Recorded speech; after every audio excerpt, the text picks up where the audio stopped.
Alrighty. And, you know, you can start whenever you want. Cool. All right, we're back into this. We've got a bunch of things and then a 10-minute break after like 5 or 6 talks. It's kind of crazy. Whoa, physical paper. Whoa. Oh, yeah. Oh, Whoa. yeah. Spared no expense. Oh, wow. This is quality. I try. Yeah, I've got 1 minute, 20 seconds. It's exciting. Yeah, you can start now, but you can just use the extra minute. All right, sure. If everyone's ready, we'll go ahead. I gotta move some stuff over. Okay, cool. So, hi and welcome to Animating Your Visual Novel. I'm John Doran, and over the next 21 minutes, we're going to be talking about ways that we can bring our visual novels to life in a number of different ways. Now, one thing that's important to note is that I'm not going to be talking about whether or not you should or should not animate the sprites in your game, because again, you know, there's a lot of people on both ways in terms of that, but more of if you do decide, yes, I want to animate my visual novel, what are the possible ways and what should I consider when doing so? Now, before we dive into the lecture itself or the talk itself, I want to know a little bit more about you guys. Specifically, I want to know what game engines have you used before so I can cater the talk to you guys, as well as how many VNs have you created presently. There should be something showing up on the screen soon for you guys to put in. There you go. Thank you very much. And then we'll go on from there. I know that we have a number of new people that weren't here last year, so that's why I'm re-asking once again. Because last year I think it was like a 70% RenPy, and then, you know, different things. Yep. Now, I'm not sure if I'm able to actually see the poll. It's collecting responses. I think when I close it, it should display. But right Okay, now, cool. 25% is RenPy, 30% is Unity, Okay. 20% is other, 14 is using Tyranno Builder, and then 10% is none. Okay, cool. So we've got a good mix. How about for the other question, or is it up yet? All right, let me close this one out. I'm gonna give it one more. All right, 1 second. Okay, so that closed it out. So 72 RenPy, 28 Unity, 15 Tyranno Builder, 19 other, and 11% said none. So I'm gonna go open the other one now. Gotcha. Cool. Okay. So yeah, obviously there are a lot of other game engines that are out there as well. If you're interested in learning about that, there is a talk that I gave last year about using game engines for visual novel development. But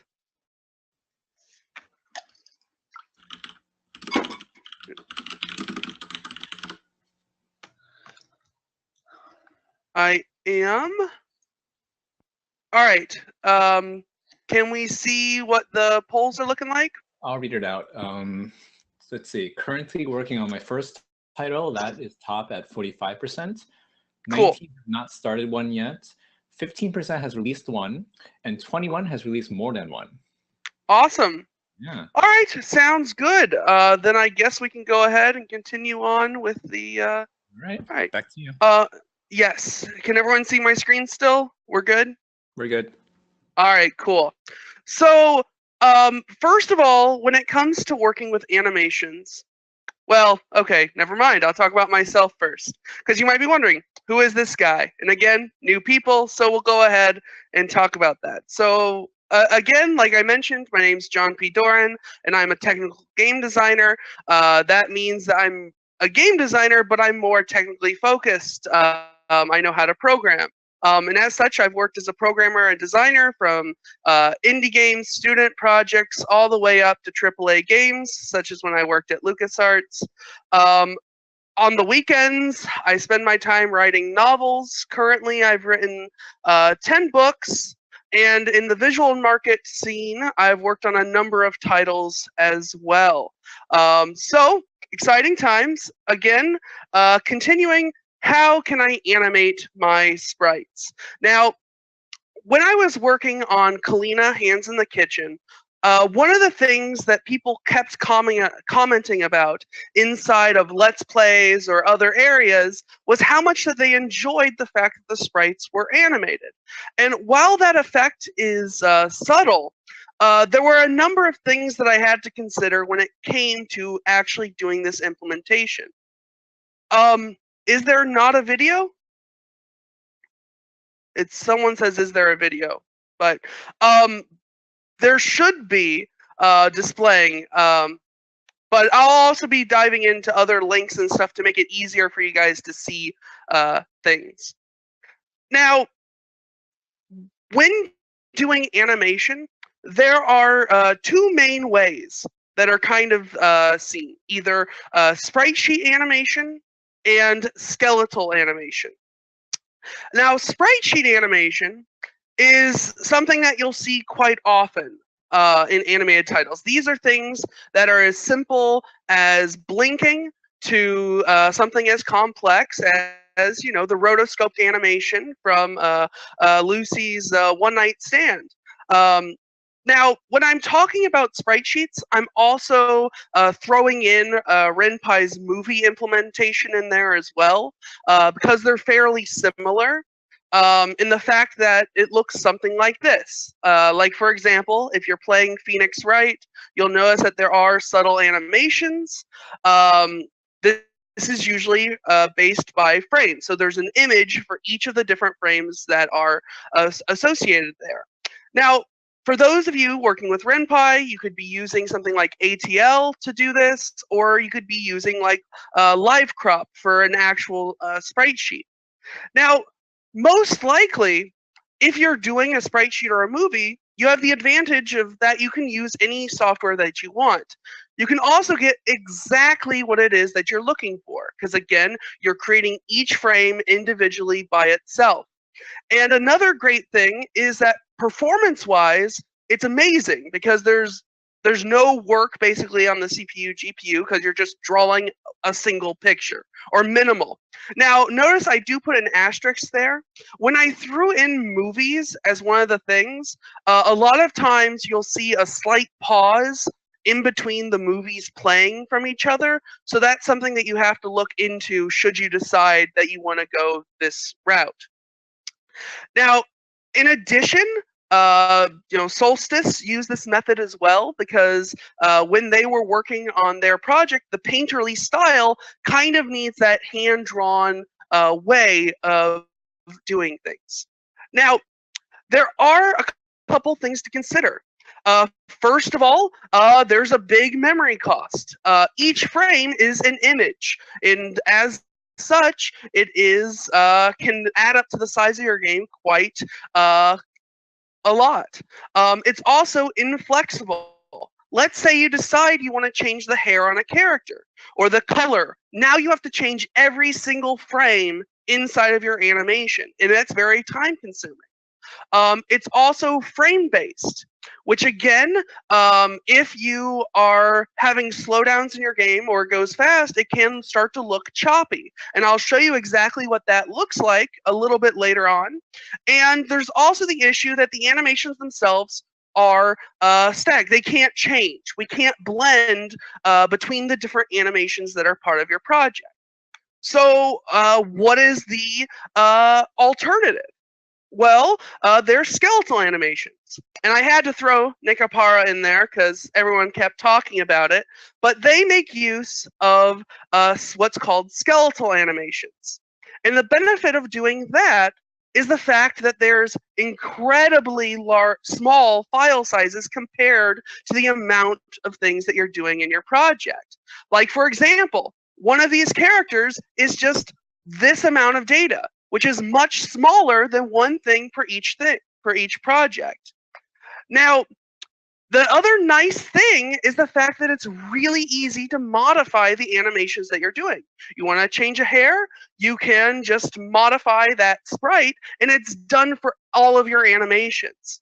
There's also the fact that it's always smooth for you to work with.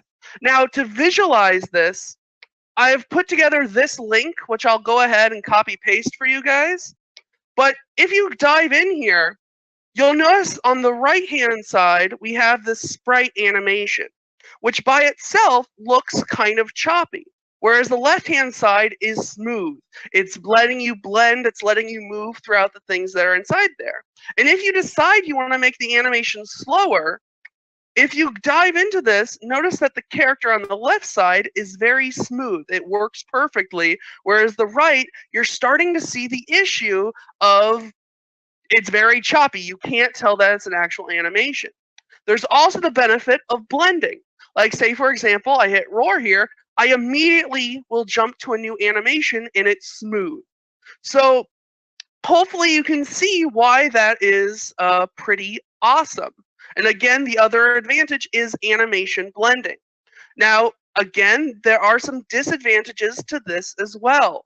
For instance, there's a much higher learning curve for your artists or whoever's actually doing this.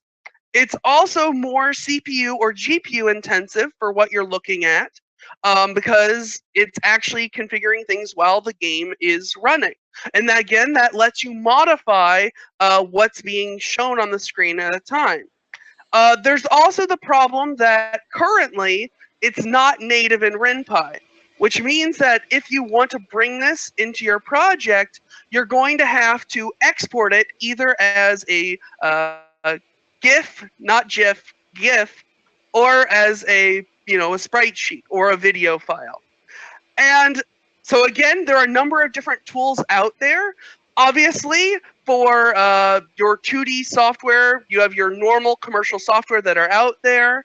But there's also the ability of diving into 3D animation software. Because again, that's the thing that all of the other tools that do skeletal animation do. They actually mess with 3D objects. Now, most people, when they think of animations for VNs, they usually think about Emote or Live 2D. But there are other options out there, such as Spine, Puppet 2D, and Anima 2D. And we'll talk a little bit about that a little bit in the next minute and a half. Probably not. So there are some pros and cons for each thing. Now, first of all, I wanted to talk about Emote itself. There are a number of advantages to working with it. The focus of it is minimum setup, getting it to work as fast as possible. There is a free movie maker that you can use to create these animations, and there is a discount educational version if you're a student that you may want to use. There are a number of disadvantages, namely that there's a watermark if you try to use it for the free version. There's no translation of everything. You must do everything Japanese styles. And if you actually want to use it in an SDE, it's a very expensive license.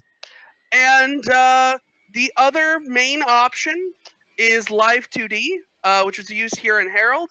The great thing is it makes your 2D images seem to be quite 3D. It's English localized, so anyone can make use of the features that it has that knows English or Japanese. And there is a free version for indie developers. There are disadvantages as well. The manuals are not all the way translated. There are some great videos that are available for you, but it does not translate. It is not translated all for right now. If you want the pro version, which lets you do whatever you want, there is a monthly fee. And if you want to get support, you typically have to pay for it. There are other options as well, such as Spine. And if you're interested in getting into as a 2D game animator in the industry, I suggest looking into Spine because a lot of game developers use that. There's a free trial, but you can't export it for your game. It can be expensive, but it's a one-time payment. For Kalina, we used Puppet 2D. The advantage of that was the fact that we could have the ability to use native Unity stuff, like being able to light our sprites at any time. There were a number of other advantages that it had as well. But it does cost as well, $30. If you're interested in exploring this option and are using Unity, I suggest that you look into Anima 2D. It is completely free for you to use. Unity purchased it. They made it available for everyone, but it is lacking some of the features that other things have. Now, I could definitely go into much more detail, but I am out of time. So thank you so much, and I hope that this was useful. If you have any questions, please let me know. Otherwise, thank you so much. All right. We have a smidge of time, 7 minutes. You almost Oh, I we're do? almost perfect. Yeah. Oh, well, I thought I was out of time, which is why I ran through a lot. There's a lot of other details I could have gone into.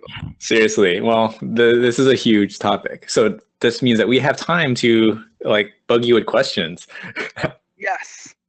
All right. Do you have anything, guys, in chat? And while that's happening, let's go get the other person set up. I can get Nick set up so that way we can have a smooth transition. So I'm gonna, where's my UI? Nick. Sounds good to me. All right, so I can pass it to you. Yes, Puppet 2D is $30, but one time. So once it's done, it's over. It also has a nice auto rig feature that is included with it that works mostly for a specific kind of sprite. Emo Fury has a built-in template as well, and that's one of the reasons that so many artists have used it. All you have to do, Emo Fury, whatever, emote, it's, yeah. It's used by a lot of people because you can just open up a PSD template and just modify a few things, and you have it automatically evaluating for you. Any suggestions on what an animator should focus on when using ATL?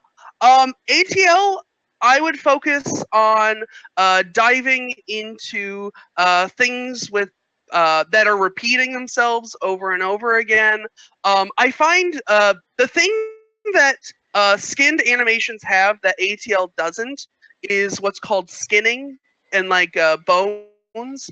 It allows you to stretch sprites, which gives you the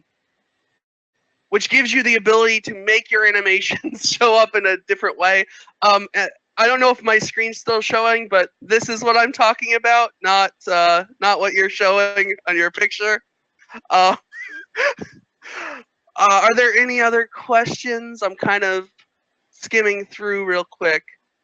Yeah, this chat's going fast. Yes. Yeah, Spine is really useful. I believe there's a possibility that some of those tools may show up in RenPy at some point in the future. Oh, Emo Fury? Is that what I said? No, Yes. It's just people heard you wrong, yeah. Oh, sorry. Yeah, so I will say that movies with alpha is quite useful. It can give you the look of something with skeletal animation, but you still do have the issues that sprite animation has, right? You have to, if you want to make any changes, you have to re-render, or you have to remake the entire thing. Most of the tools that I showed can export to a movie file as well, so it can actually use. And yeah, the size is much smaller. But there's also the issue, at least in my experience, every time I've tried exporting videos, there's still a short gap between the start of the video, or sorry, the end of the previous video and the next video. And unless you account for that, it's gonna look like it's repeating over and over.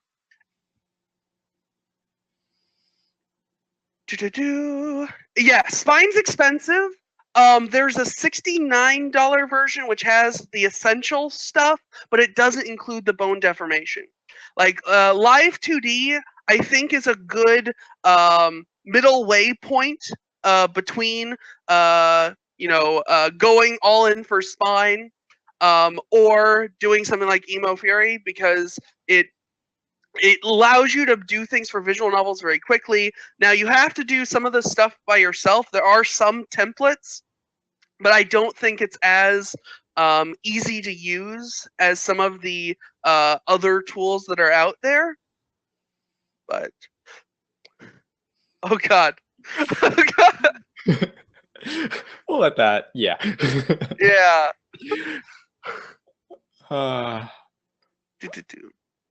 All right, I think we're about, all right, now we seem to be out of questions, but This Yep, is sounds good. this is awesome talk.